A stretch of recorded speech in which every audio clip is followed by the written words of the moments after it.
party tonight or what? Yeah, we are gonna party. So, what would you little maniacs like to do first? Hello, hello, hello. Welcome to Friday Night Watch-Alongs. This week we are going to dive into A Bay of Blood, which does have the alternate title of... I forgot what the alternate title was. You know what? I was just about to go into trivia anyway, so I will see it in the trivia. This is a 1971 classic that other slasher movies have borrowed from. Twitch of the Death Nerve. That is the alternate title. It's A Bay of Blood, aka Twitch of the Death Nerve. And before we get started, let's do a few announcements, and then while we're waiting for people to get the notifications. By the way, how is the sound? Can you hear me? I forgot to do a sound check.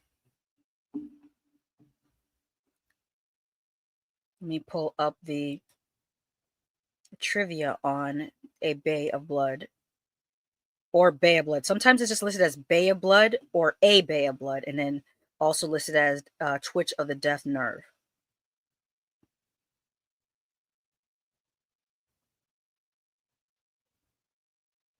So what we'll do, well, okay, Tony Man said, sounds great, sounds good. I'm going to put, I forgot to turn the chat on. I do have a backup. So in case we have issues with this stream, I do have a backup app that we can use.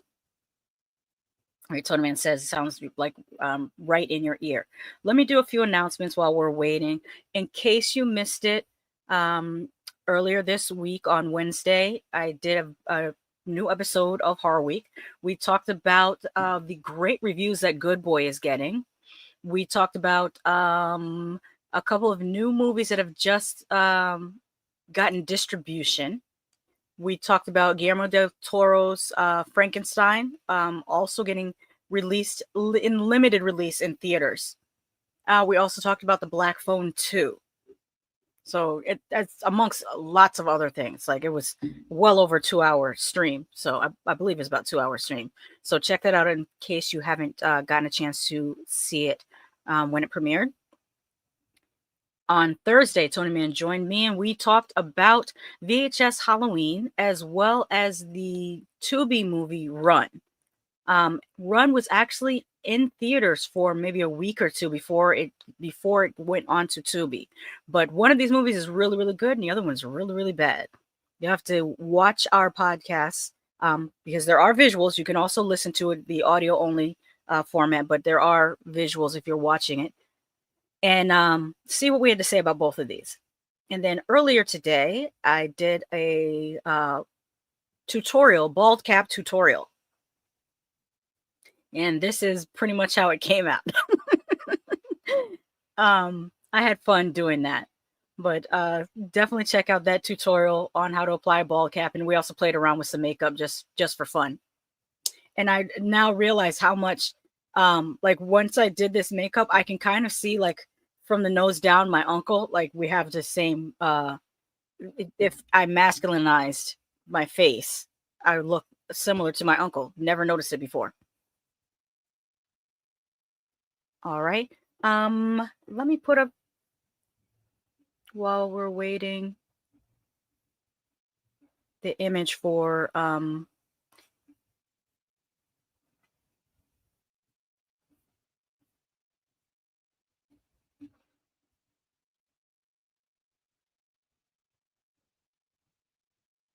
did I put it under when you save stuff and then forget where you saved it to? This was the image that I put up, but I also made an alternate because I wasn't sure of which title to go with, and this is the alternate that I made. I like the red, but I also like the like, I want to call it Rhode Island red. It's kind of a faded red. But the Mario Bava collection, Twitch of the Death Nerve, aka Bay of Blood. Let's talk about a few little things of trivia before I get started playing this. We'll give people a couple more minutes to get themselves together and get in a room. But Friday the 13th, 1980, and Friday the 13th, Part 2, 1981, pay homage to this movie by lifting 2 murders from it. One from each movie, almost shot for shot. And you guys will be able to tell me when you see those murders happen. The locations in all 3 movies look similar. Often considered Mario Bava's most influential film, and the film that started the slasher craze, which is still popular. Many fans of the genre consider this the grandfather of the modern slasher film. Dario Argento loved the film so much that he had a projectionist friend steal him a print of the film during its first run in Italy. The theater ended up showing Hatchet for the Honeymoon from 1970 to replace the stolen print for the remainder of the film's run there. About a week and a half, according to Argento, who possesses the print to this day. The shooting locations didn't have wood, so Mario Bava created them by setting up 3 branches to pass through the camera shots. That's really clever, actually. According to Laura Betty, the trickery would look so silly during shooting that the cast and crew would often laugh hysterically. The film's low-budget resulted in Mario Bava being his own cinematographer. He had to utilize a simple child's wagon for the film's many tracking shots. Reportedly, this has more alternative titles than any other movie. Oh, we should look into that in a moment. Mario Bava deeply regretted filming the scene where a bug is pinned alive. Mario Bava's personal favorite of all of the films he made. When Christopher Lee first saw this movie, he was reportedly so disgusted at the level of violence that he left the theater in protest. One promotional gimmick was that every ticket holder was required to pass through the final warning station, where a theater worker warned you face to face that this may be the last shock film you'll ever want to get to see. Due to the film's low budget, most of the locations in the film belong to director Mario Bava or members of the crew. The interiors of Countess Frederica's home was the interiors of Countess Frederica's home was shot at a favorite villa of Bava's, and the interiors of Frank Ventura's country house were shot at the summer home owned by the producer. Mario Bava personally suggested the title Twitch of the Death Nerve for the American release after hearing it was being marketed as a sequel. The film was released under both titles. One of the re-release titles for this film was The Last House on the Left Part 2. Even though this film has nothing to do with Wes Craven's The Last House on the Left. In fact, it was made a year earlier than Last House. Tony Man says, that's a shirt decal. Actually, both are. Do you mean both posters, you mean? Where did I leave off here?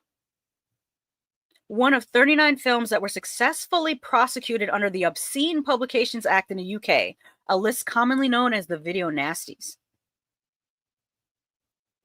The Countess' suicide note reads, February 13th, it is over. I am tired. My life no longer has meaning. And to ensure the utmost realism in depicting the 13 different murders, Mario Bava insisted that Carlo Rambaldi be hired to provide the special effects makeup. Mind you, most of these are not spoilers, although this movie is over 50 years old. Do I still need to do spoilers for an over 50-year-old movie? I don't know. Roberto Rossellini, who Mario Bava had worked for on his own films, shot a day's worth of second unit footage. While it's uncredited, most of the footage appeared in the final cut. In 2005, the magazine Total Film named this one of the 50 greatest horror films of all time. Okay. The origin of the film was Mario Bava's desire to work with Laura Betty again. Betty had previously appeared in Bava's Hatchet for the Honeymoon, and the two had gotten along so well, they concocted the premise of this film for another project together. There's lots and lots of more trivia, including that this is banned in South Africa. I did not know that. Initially released uncut and unrated in Germany, then later got completely banned throughout the country due to the film's extreme violence. Only in January of 2023 was the banishment lifted, and the next month later, the FSK granted this movie a not under 18 rating.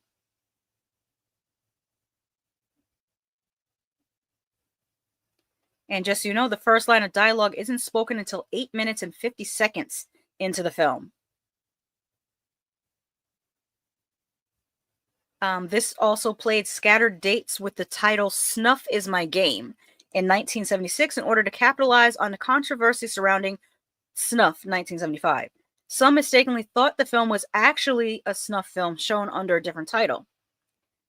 This included one Boston newspaper critic who wrote a scathing review without actually viewing the film, believing it to be snuff, trying to pass itself off as its own sequel. In the United States, the film was marketed as second film rated V for violence during its first release.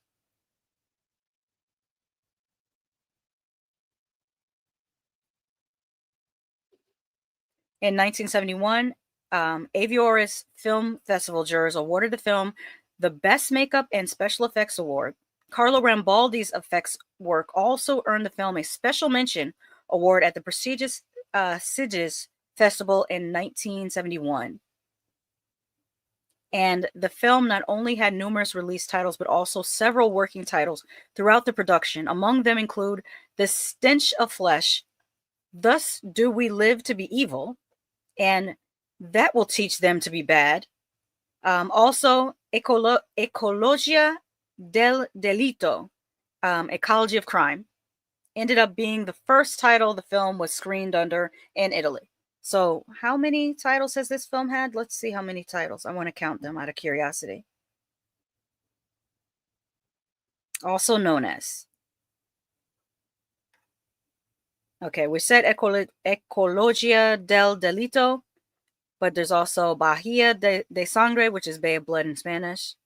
What else? What other titles do they have here? Okay, it was also released as Bloodbath, Bloodbath Bay of Death, Carnage Erotica, Twitch of the Death Nerve, Massacre at Blood Lake, The Antecedent, Last House Part 2, Snuff is My Game, and Ecology of Crime, as well as Carnage. So lots of titles. I didn't count them. There's more than what I noted. I just mentioned most of the ones that are in English, but are you guys ready to get into it? What is everyone eating, by the way, as I get this started? CJ says, That'll Teach Them to Be Bad is actually pretty good. Yes, I enjoy that title as well. One last thing. If this stream, we run into problems with this stream, I do have a backup. Let me put the backup link here.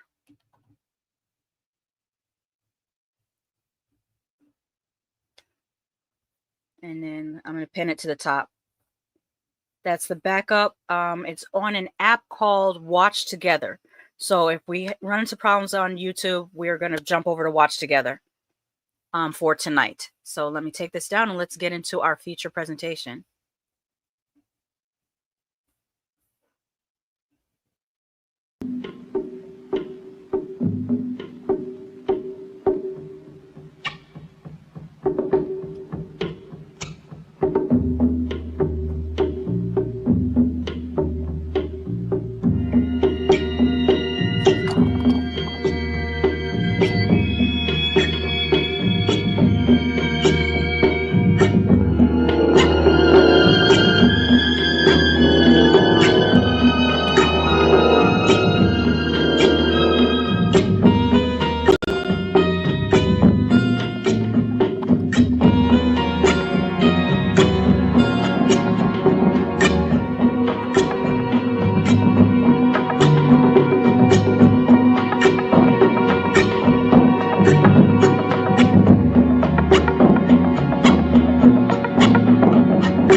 hear me.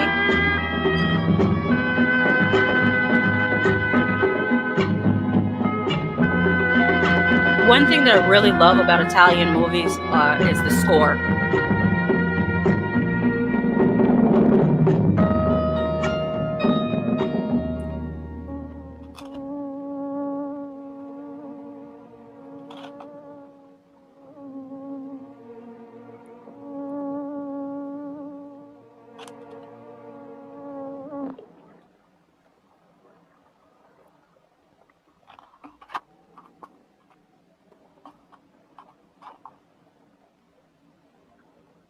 Definitely have like a camp feel to it. It being on a lake and everything.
Do you think a modern movie would get away with having a whole intro with no dialogue?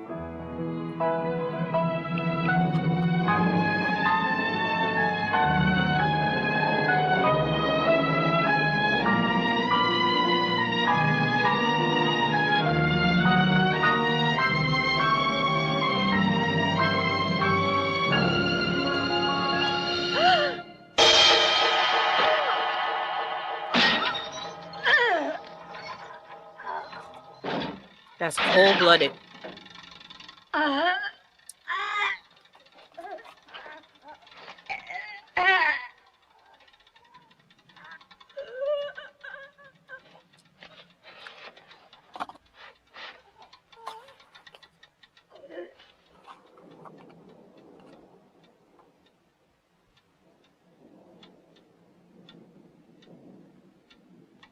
And she was already looking so sad.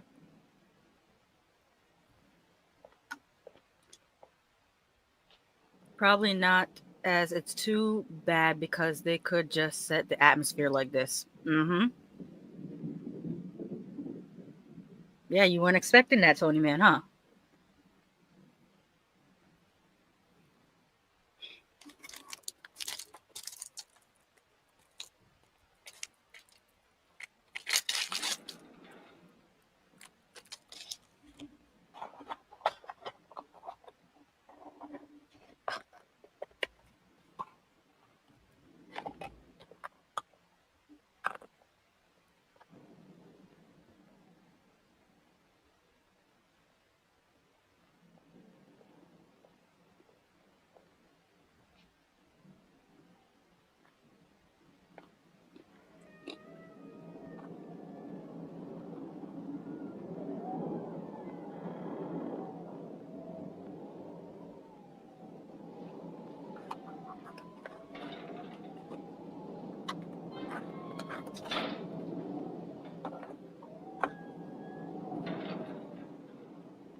Fuck.